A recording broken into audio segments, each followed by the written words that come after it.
Hello दोस्तों, मैं राज civilengineering.com diploma में आपका स्वागत करता हूं। आज हम मात्रक मापन तथा त्रुटि विश्लेषण unit measurement and error analysis chapter जो क्लास 11th का है उसका लेक्चर नंबर 3 पढ़ने चल रहे हैं। पिछले क्लास में हम एरर क्या होते हैं इनसे संबंधित बहुत सारे तथ्य को जाने थे। आज उसी प्रकार से हम आगे की कड़ी को जोड़ते हुए हम लोग आज चैप्टर पर आज टॉपिक पढ़ेंगे। आगे की कड़ी को जोड़ते हुए आज टॉपिक पढ़ेंगे निरपेक्ष त्रुटि, एब्सोल्यूट एरर क्या होता है। आज हम लोग एब्सोल्यूट एरर के बारे में जानेंगे। तो देखिए, एब्सोल्यूट एरर क्या होता है। एब्सोल्यूट एरर को हिंदी में बोला जाता है निरपेक्ष त्रुटि। देखिए, हम लोग क्या करते हैं कि कोई भौतिक राशि का मतलब हमारे वातावरण में, इन्वायरमेंट में जो भी चीजें हैं, जैसे किसी भी कोई भी लंबाई मेजरमेंट करना हो, चौड़ाई मेजरमेंट करना हो, द्रव्यमान मेजरमेंट करना हो, तो वो सारी चीजें क्या है, भौतिक राशि का मापन कहलाती हैं। वो जो जिन राशियों का मापन करते हैं वो भौतिक राशि कहलाती हैं। तो हम लोग क्या करते हैं कि वास्तव में जो भी भौतिक राशि का मापन करते हैं उनका कोई वास्तविक मान होता है, और जब हम लोग मेजरमेंट करते हैं तो उस मेजरमेंट मतलब मापन करते समय हमारे द्वारा बहुत सी असावधानियों के कारण उनमें त्रुटि आ जाती है, एरर आ जाता है। तो जैसे हम लोग एक मान लो एक आयताकार खेत है, एक क्या है, आयताकार खेत है। इस आयताकार खेत में ये क्या हो जाएगी, लंबाई हो जाएगी, ये क्या हो जाएगी, चौड़ाई हो जाएगी। अगर इसका वास्तविक मान हम लोग कह दें, इस लंबाई का वास्तविक मान 5 मीटर है, इस की लंबाई का मान कितना है, 5 मीटर है। लेकिन जब हम लोग इसे टेप के द्वारा मेजरमेंट करेंगे, हो सकता है कि 5 मीटर 2 इंच आ जाए, 5 मीटर 4 इंच आ जाए। तो इस प्रकार से इनमें हमारे द्वारा लंबाई में कुछ त्रुटियां हो सकती हैं। तो जो हम लोग लंबाइयां मेजर करते हैं, ये जो लंबाई हम लोग यहाँ से यहाँ तक टेप के द्वारा जो मेजर करेंगे वो प्रेक्षित मान कहलाएगा, ऑब्जर्वेशन वैल्यू कहलाएगी। अर्थात प्रेक्षण के द्वारा, प्रेक्षण क्या होता है, जो व्यक्ति मेजर करता है, मापता है, उसे क्या कहते हैं, प्रेक्षण कहते हैं। तो ये जो आएगा यहाँ पर प्रेक्षित मान आएगा। क्या आएगा, प्रेक्षित मान। और जो प्रैक्टिकल के द्वारा निर्धारित की गई है उसे हम लोग वास्तविक मान कहेंगे। तो यहाँ पर क्या होता है कि एब्सोल्यूट एरर, निरपेक्ष त्रुटि में किसी भौतिक राशि के मापन में वास्तविक मान और प्रेक्षित मान के अंतर को ही, वास्तविक मान और प्रेक्षित मान के अंतर को ही हम लोग क्या कहते हैं, निरपेक्ष त्रुटि कहते हैं। वास्तविक मान और प्रेक्षित मान के अंतर को ही निरपेक्ष त्रुटि कहते हैं। एग्जाम्पल में अगर लेते हैं, जैसे ये मार्कर है, इस मार्कर की अगर हम लोग प्रेक्षित मान लेते हैं तो यहाँ पर इस सिरे से इस सिरे की लंबाई जो होगी वो हमारे द्वारा मापी गई मान ही प्रेक्षित मान कहलाएगा, जबकि इसका वास्तविक मान पहले से निर्धारित होगा। वो कितना होगा, तो इन दोनों के बीच में, इस वास्तविक मान और जो हमारे द्वारा मापा गया मान होगा, इन दोनों के मान में जो अंतर आएगा, जो डिफरेंस आएगा, वही एब्सोल्यूट एरर कहलाएगा। ठीक। अब देखिए, यहाँ पर हम लोग बात करते हैं कि मान लेते हैं कि कोई भी भौतिक राशि, यहाँ पर हम लोग मार्कर तो ले नहीं सकते। हमारे इन्वायरमेंट में, हमारे चारों तरफ वातावरण में विभिन्न प्रकार के भौतिक राशियां हैं। उनके मापन में एक हम लोग वास्तविक मान लेते हैं, क्या कि एक वास्तविक मान ए है, और हमारे पास प्रेक्षित मान, हम लोग जब भी किसी चीज का प्रेक्षण करते हैं, मतलब उसका मापते हैं, तो एक मान नहीं निकालते, कई प्रेक्षण लेते हैं, 1 2 3, कम से कम 3 प्रेक्षण लेते हैं जिससे एरर कम हो सके। हम लोग इसी एरर को आगे हम लोग पढ़ रहे हैं। तो पहले जानिए कि प्रेक्षित मान हम लोग मान लेते हैं कि यह प्रेक्षित मान लिया। पहली बार मापे तो A1 आया, दूसरी बार मापे तो A2 आया, तीसरी बार मापे तो A3 आया, चौथी बार मापे तो A4 आया। इसी प्रकार से n बार मापे तो उसमें कितना आया, AN आ गया मान। ठीक है। जब AN आ गया तो यहाँ पर हमें निकालना था एब्सोल्यूट एरर, मतलब निरपेक्ष मान या निरपेक्ष त्रुटि। तो निरपेक्ष त्रुटि पहले ही बता चुके हैं कि वास्तविक मान और प्रेक्षित मान के अंतर को ही, वास्तविक मान और, यहाँ पर लिख देते हैं, वास्तविक मान और प्रेक्षित मान के अंतर को ही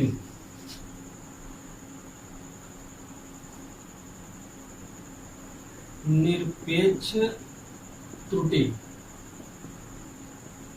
वास्तविक मान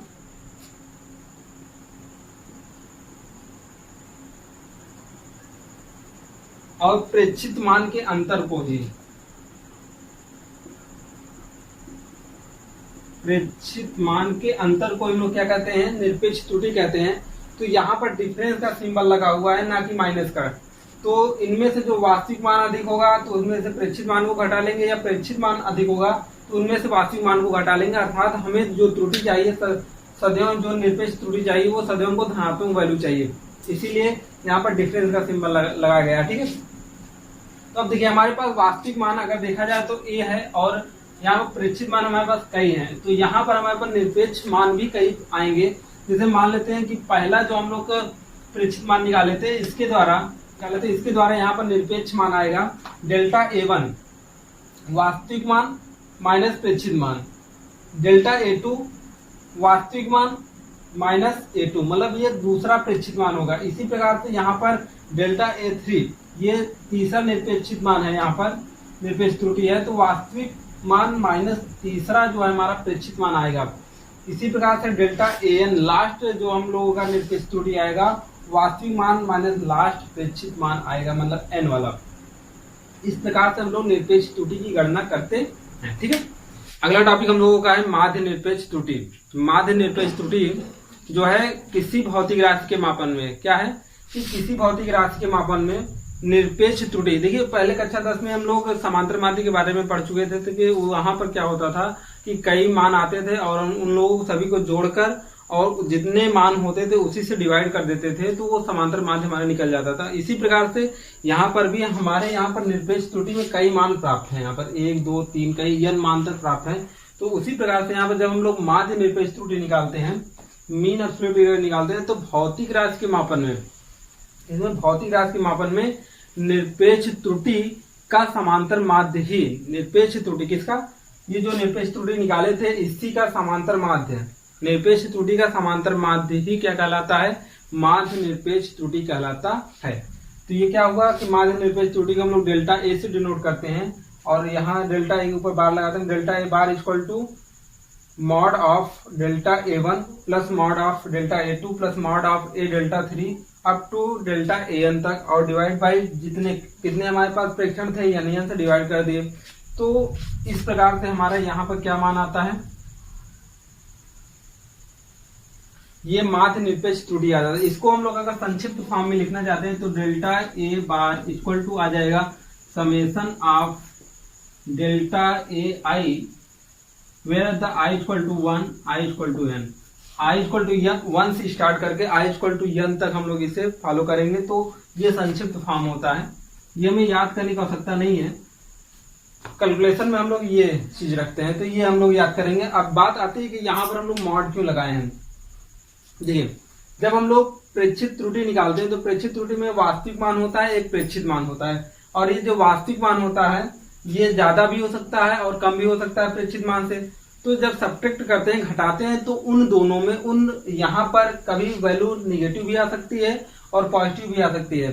तो यदि वैल्यू निगेटिव आ जाती है तो यहाँ पर जब मॉड से हम लोग बाहर निकालते हैं तो ये वैल्यू ऑलवेज हमें क्या प्राप्त होता है, पॉजिटिव प्राप्त होता है। तो इस प्रकार से इसीलिए हम लोग यहाँ पर मॉड का यूज करते हैं। ओके, तो यहाँ पर आपको माध्य निरपेक्ष त्रुटि समझ में आ गया होगा। अगला टॉपिक हम लोग बढ़ते हैं यहाँ पर सापेक्ष भिन्नात्मक त्रुटि, रिलेटिव एंड फ्रिक्शनल एरर।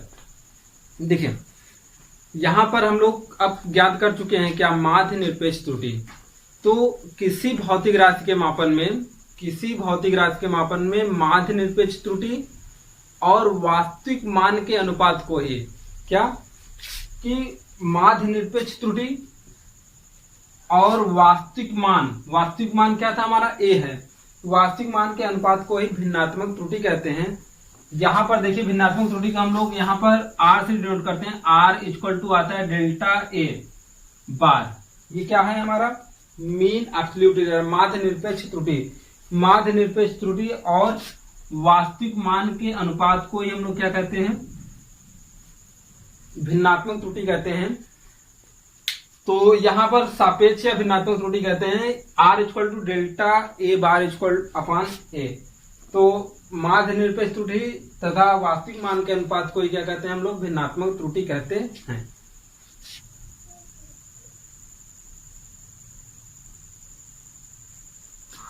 देखिए अगला टॉपिक हम लोगों का है परसेंटेज एरर, प्रतिशत त्रुटि। जो हमें यहाँ पर भिन्नात्मक त्रुटि प्राप्त हुआ है, भिन्नात्मक त्रुटि क्या था कि यहाँ पर किसी भौतिक राशि के मापन में माध्य निरपेक्ष त्रुटि और वास्तविक मान के अनुपात को हम लोग भिन्नात्मक त्रुटि कहते हैं। जब भिन्नात्मक त्रुटि में हम लोग 100 से गुणा कर देते हैं, किसमें, भिन्नात्मक त्रुटि में जब हम लोग 100 से गुणा कर देते हैं तो जो मान प्राप्त होता है वो हमारा क्या कहलाता है, प्रतिशत त्रुटि कहलाता है। यहाँ पर क्या है कि भिन्नात्मक त्रुटि में, किसमें, भिन्नात्मक त्रुटि में जब 100 से गुणा कर देते हैं तो प्राप्त मान प्रतिशत त्रुटि कहलाता है। तो प्राप्त मान प्रतिशत त्रुटि कहलाता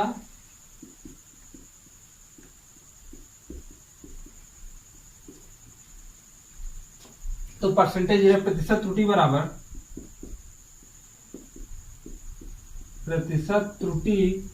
बराबर delta A bar upon A into 100। ये फॉर्मूला फॉर्मेशन होता है। अगला टॉपिक हम लोग पढ़ने चल रहे हैं, कॉम्बिनेशन ऑफ एरर, त्रुटियों का संयोजन। त्रुटियों का संयोजन हमें कब करने की आवश्यकता पड़ती है, जब किसी भौतिक राशि के मापन में 2 या 2 से अधिक कोई चीजें हमें जोड़नी होती हैं, घटानी होती हैं, भाग करनी होती हैं, तो वहां पर जो उस भौतिक राशि के मापन में एरर होता है वह या तो जुड़ेगा या तो घटेगा। तो इस प्रकार के संयोजन को हम लोग क्या कहते हैं, त्रुटियों का संयोजन कहते हैं। यहाँ पर कई प्रकार के आ सकते हैं त्रुटियों के संयोजन में। पहला केस ये बन सकता है कि एक पर्सनल एरर हो, व्यक्तिगत त्रुटि हो। व्यक्तिगत त्रुटि के कारण यहाँ पर हम लोग क्या करेंगे, त्रुटियों का संयोजन कर सकते हैं कि हम लोग कोई मेजरमेंट कर रहे हैं, हमारे खुद की गलती के कारण उसमें त्रुटि आ सकती है। दूसरा नंबर क्या होता है कि गणनात्मक सक्रियाओं में। अब यहाँ पर गणनात्मक सक्रियाओं में क्या है कि अगर हम लोग एरर का कैलकुलेशन कर रहे हैं तो वह किस मेथड से कर रहे हैं, कि उसमें एरर का कैलकुलेशन हम लोग जोड़ से कर रहे हैं कि गुणा से कर रहे हैं कि भाग से कर रहे हैं कि घात के रूप में कर रहे हैं। तो ये भी बहुत महत्वपूर्ण होता है कि हम लोग किस मेथड से कर रहे हैं। तो ये यहाँ पर क्या हो जाएगा, गणनात्मक सक्रियाएं। तो यही हम लोग जानेंगे कि गणनात्मक सक्रियाएं कितने प्रकार की होती हैं, उनका यूज क्या क्या है यहाँ पर। तो हम लोग जानेंगे पहला point, error in addition and subtraction. Error in addition and subtraction मतलब जोड़ और घटाने में जब हमारे पास ऐसी त्रुटियां हों कि हम लोग उसे, या ऐसे हमारे पास भौतिक राशियां जिनको हम लोग जोड़कर एक पूर्ण राशि प्राप्त कर सकते हो, तो वहां पर जोड़ और घटाने में भी त्रुटि हो सकती है। तो देखिए यहाँ पर मान लेते हैं, माना भौतिक राशि x, माना भौतिक राशि x तथा y का, माना भौतिक राशि x तथा y का संयोजन z है। तो x बराबर, तो z बराबर x प्लस वाई ये हो जाएगा, क्योंकि जो भौतिक राशि का मेजरमेंट किया गया था, यहाँ पर एक भौतिक राशि हमारे पास x थी और दूसरी y थी, इन दोनों को मापा गया तो x और y मान प्राप्त हुए और इनका संयोजन कितना प्राप्त होता है, z। तो z इक्वल टू क्या हुआ, x प्लस वाई। अब मान लेते हैं, माना x के मापन में प्लस माइनस डेल्टा x तथा y के मापन में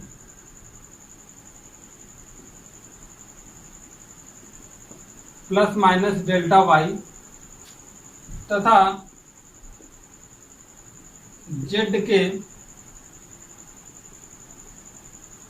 मापन में प्लस माइनस डेल्टा जेड की त्रुटि होती है,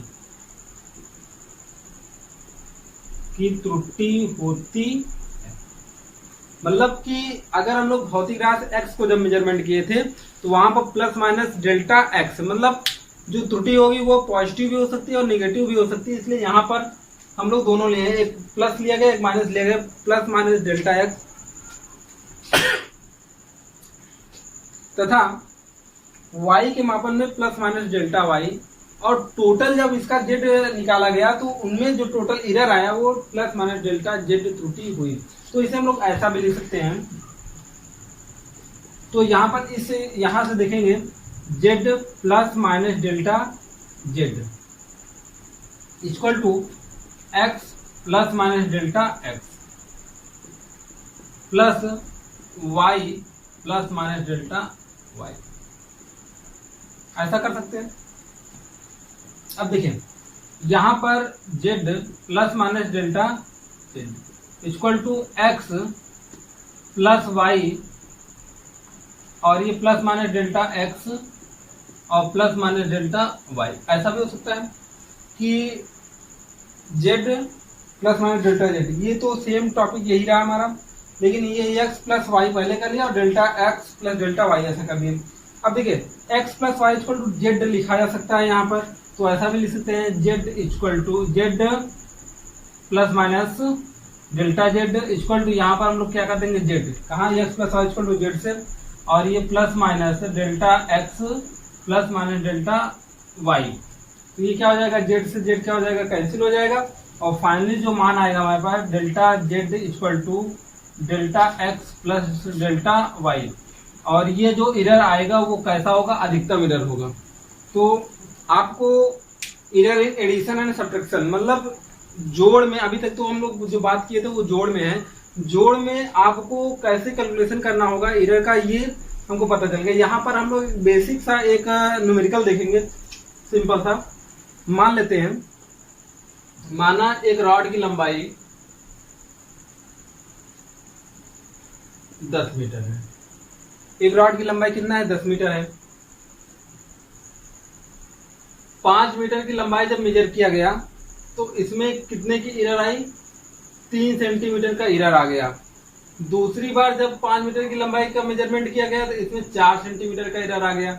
तो आपसे पूछा जाए अधिकतम कुल एरर कितना हुआ, तो आप क्या बताएंगे, delta Z equal to X के मेजरमेंट में, पहला एक्स का जब मेजरमेंट किए थे तो एरर कितना आया था, 3 आया था, यहाँ पर 3 लिख देंगे। यहाँ पर कितना आया है, जब यहाँ पर x का मेजरमेंट किया गया था तो एरर कितना आया था, 3 आया था। जब y का मेजरमेंट किया गया तो एरर कितना आया था, 4 आया था। टोटल एरर हमारा कितना आया, 7 आया है। मतलब ये एरर हमेशा सदैव परसेंटेज में होता है, तो 7% एरर आ गया है। तो इस प्रकार से हम लोग जोड़ में क्या कर सकते हैं कि एरर का कैलकुलेशन कर सकते हैं। इसी प्रकार हम लोग घटाने में भी जो आएगा सेम प्रोसेस यही करके हम लोग घटाने में भी एरर कैलकुलेशन कर सकते हैं। अब अगला हम लोग देखते हैं कि गुणा और भाग में जो आएगा एरर वो कितना होगा।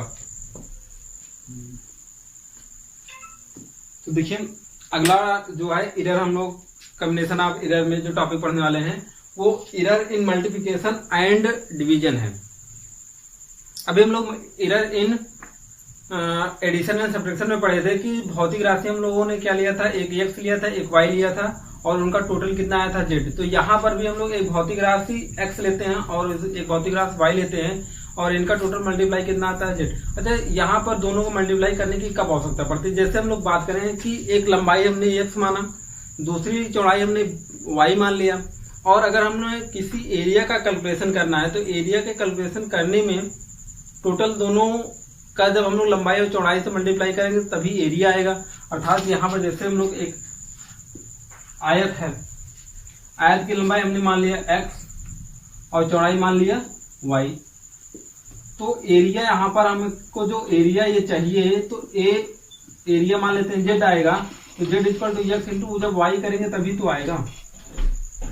तो जब इस प्रकार की कंडीशन बनती है कि हमें लंबाई पता हो, चौड़ाई पता हो, और लंबाई के मापन में हमें त्रुटि पता हो, चौड़ाई के मापन में त्रुटि पता हो, तो क्षेत्रफल के मापन में कितनी त्रुटि आएगी, तो अब हम लोग इस केस का यूज करते हैं। तो देखिए यहाँ पर कैसे होगा कि माना भौतिक राशि x तथा y का परिणामी z है, तो